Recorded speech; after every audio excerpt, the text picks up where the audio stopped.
আল্লাহ বলছেন রাসূল তিনবার আউযু বিল্লাহ তিন ভাবে পড়তেন। আউযু বিল্লাহি মিন হামাজিহি ওয়া নাফসিহি ওয়া নাফসিহি, আউযু বিল্লাহিস সামিউল আলিম মিনাশ শাইতানির, আউযু বিল্লাহি মিনাশ শাইতানির রাজিম, বিসমিল্লাহির রহমানির রহিম। রাসূল সাল্লাল্লাহু আলাইহি ওয়াসাল্লাম বলছেন আপনার রাগ উঠে গেল, রাগটা হলো শয়তান রাগ করায় মানুষকে, ঠিক না বেঠিক? রাগের মাথায় নিজের বউকে 14 তালাক দেয়। কয় তালাক? এটা শুধু এখানে না, ওই সাহাবীদের সময় ইবনে আব্বাসের কাছে এক লোক এসে বউরে 102 তালাক দিয়েছে। কারণ যখন মেজাজ খারাপ হয় কি কয় আর হুঁশ থাকে না। ইসলামের সবচেয়ে ঘৃণিত হলো তালাক। সবচেয়ে ঘৃণিত শব্দ কি? তালাক। আল্লাহ তালাক চায় না, আল্লাহ চায় মিল। আল্লাহ কি চায়? মিল চায়। শয়তান চায় তালাক। আর ভিক্ষাবৃত্তি হলো সবচেয়ে নিকৃষ্ট জিনিস।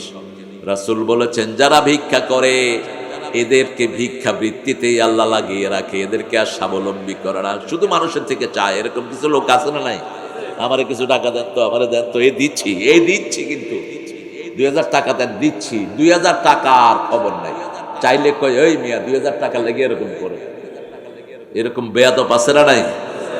এটা কোরআন শরীফে এদের কথা এসেছে। ইন তামানহু কিনতার, যদি তার কাছে 1000 কোটি টাকা রাখো সে ফেরত দিবে। এরকম কিছু লোকও আছে। আর যদি এরকম কিছু লোকও আছে 20 টাকা দিলে এটার ফেরতের কোনো নামগন্ধ নাই, আপনাকে কখনোই দিবে। আল্লাহর হাবিব সাল্লাল্লাহু আলাইহি ওয়াসাল্লাম যখনই কষ্ট অনুভব করতেন সূরা ফাতিহা পড়তেন। কারণ আল্লাহ সূরা বন আলামিন, তোরা সাক্ষী থেকে যা আমার গোলামের গুনাহ সব আমি আল্লাহ মাফ করে দিলাম। হামেদানি আব্দি, আল্লাহ আমাদেরকে নিয়ে গর্ব করে যারা নামাজে দাঁড়ায়। এরপরে যখন আপনি বলেন আর রহমানির রহিম, আল্লাহ বলেন মাজ্জাদানি আবদি, আমার গোলাম আমার বড়ত্ব বর্ণনা করছে। আপনি যখন বলেন মালিকি ইয়াউমিদ্দিন, আল্লাহ বলেন আসনা আলাইয়া আবদি, বান্দা আমার উপর প্রশংসার ফুল ঝুড়ি দিচ্ছে। আপনি যখন বলেন ইয়্যাকা না'বুদু ওয়া ইয়্যাকা নাস্তাঈন, আল্লাহ বলেন হাদা বাইনি ওয়া বাইনা আবদি ওয়া আবদি মা সাআল, এটা আমার মধ্যে বান্দার মধ্যে, বান্দা আমার ইবাদত করবে, বান্দার সব প্রয়োজন পূরণ করে দিবেন কে? পাবনা তো এখন বাংলাদেশের শ্রেষ্ঠ জেলা। সবচেয়ে বেশি ঔষধ তৈরি হয় কোথায়? জোরে বলেন। বাংলাদেশের সবচেয়ে বড় ওষুধ কোম্পানির যে খ্রিস্টানটা মারা গেছে, এটার বাড়ি কোথায়? কি নাম জানি এটা? আতাইকুলা। এই বেটার আগের নাম কি ছিল? পোড়া কপাল। ইয়াকুবের ঘরে কুয়েস তুই স্যামসং চৌধুরী দিছিস। এই যে দুনিয়াতে রেখে গেছস, কিছুই তো কবরে নিয়ে যেতে পারলি না, ঠিক না? ঠিক। কি আফসোস এদের জন্য। অন্তত সামান্য ঈমানও নিয়ে গেলে নাজাতের ব্যবস্থা হতো। কিছুই নাই, ইসলাম থেকেই খারিজ। আমরা যেন ইসলাম নিয়ে যেতে পারি, আল্লাহ তৌফিক দান করেন। ইসলাম নিয়ে যেতে রাজি আছেন তো? আল্লাহ আমাদেরকে মুসলমান হিসেবে মৃত্যু দান করেন। এটা কার কথা? সূরা আল ইমরানের 3 নম্বর আয়াতে আল্লাহ বলছেন ইয়া আইয়ুহাল্লাযীনা আমানুত্তাকুল্লাহা হাক্কা তুকাতিহি ওয়া লা তামুতুন্না ইল্লা ওয়া আনতুম মুসলিমুন। 103 নম্বর আয়াতে আল্লাহ বলছেন ও মুমিনেরা, আল্লাহকে ভয় করো, ভয় করার মতো ভয় করো, মুসলমান না হয়ে কবরে যেও না। মুসলমান কাকে বলে? মান আসলামা ওয়াজহাহু লিল্লাহ, যে আল্লাহর কাছে নিজেকে আত্মসমর্পণ করেছে।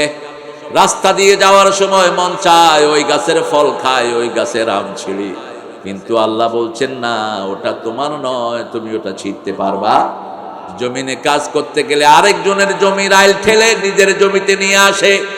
আল্লাহ বলছে না, তোমার হাত ওই কাজটা করলে তুমি মুসলমান থাকতে পারবা না।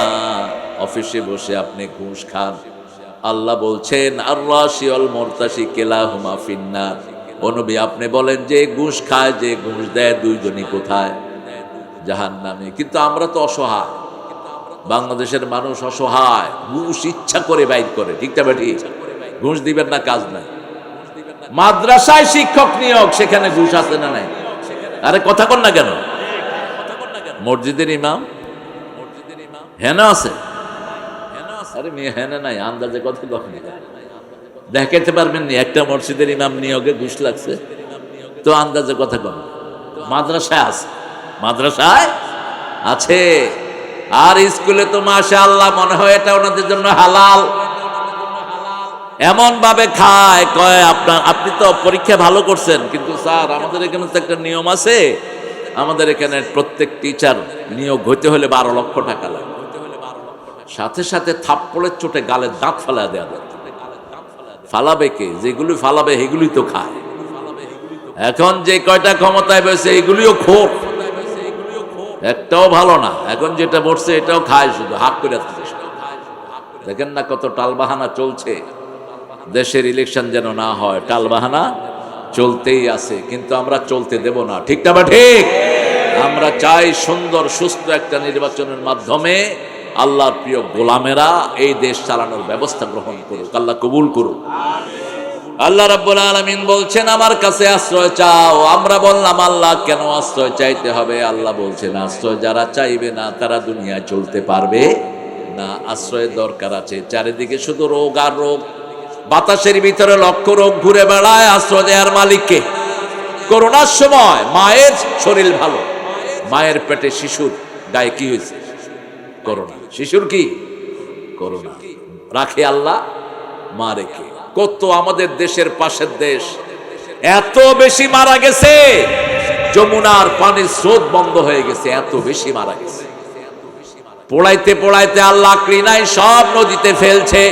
আমেরিকাতে 10 লক্ষ লোকের উপরে ঘরের ভিতরে কতগুলো পরে মরে পড়েছিল, কোনো হিসাব নাই।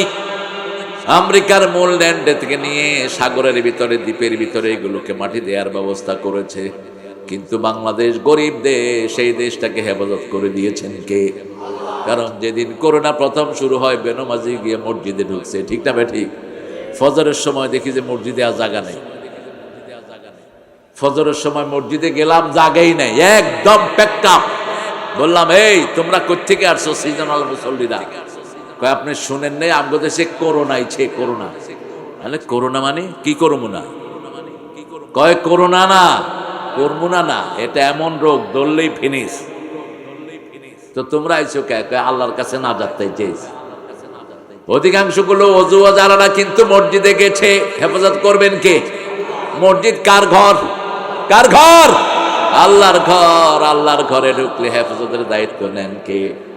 এই জন্য আল্লাহর ঘরে কেউ ঢুকলে আপনি তাকে মসজিদ থেকে বের করবেন না। একজন সাহাবী পেশাব করে দিয়েছে, তাকেও বের করা হয়নি।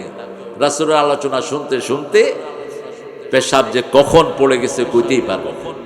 সাহাবায়ে কেরাম দেখে যে পানি বের হইতেছে, এখন তো হাত গুটায় নিছে, তুই বেড়া এই কাম করার জায়গা পালি না। রাসূল দেখলেন, দেখে বললেন বাশশিরু ওয়ালা তুনাফিরু ওয়াসসিরু ওয়ালা তুআসসিরু বুইস্তু মুআসসিরিন। বুখারীর হাদিস। এই সহজ করে দাও, কঠিন করে দিও না। সুসংবাদ দাও, দুঃসংবাদ দিয়ে সরিয়ে দিও না। আমি সুসংবাদ দান করার, সহজ করার জন্য দুনিয়াতে এসেছি। সবার হাত নেমে গেল, মাহফিল শেষ হলো। রাসূল সাল্লাল্লাহু আলাইহি ওয়াসাল্লাম নিজে ওখানে পানি ঢালার ব্যবস্থা করলেন। ওই লোকটা রাসূলের আচরণ দেখে বলল আল্লাহুম্মা ইরহাম আলাইয়া, আল্লাহ আমার উপর রহম করেন, মুহাম্মদ সাল্লাল্লাহু আলাইহি ওয়াসাল্লামের উপর রহম করেন। যারা আমাকে মারতে ধরছে তাদের উপর রহম কইরেন না। আমাদের সময় হলে তো আমরা মেরেই ফেলতাম পিটায়। ঠিক না বেটি? কত ধৈর্যশীল ছিলেন রাহমাতাল লিল। মসজিদ থেকে কাউকে বের করবেন না। যে কোনো হিন্দুরও মসজিদে যাওয়ার অধিকার আছে না নাই? মসজিদ কার ঘর? আল্লাহর ঘর। ও যদি দিন শিখতে যায় আপনি তাকে বের করতে পারবেন না।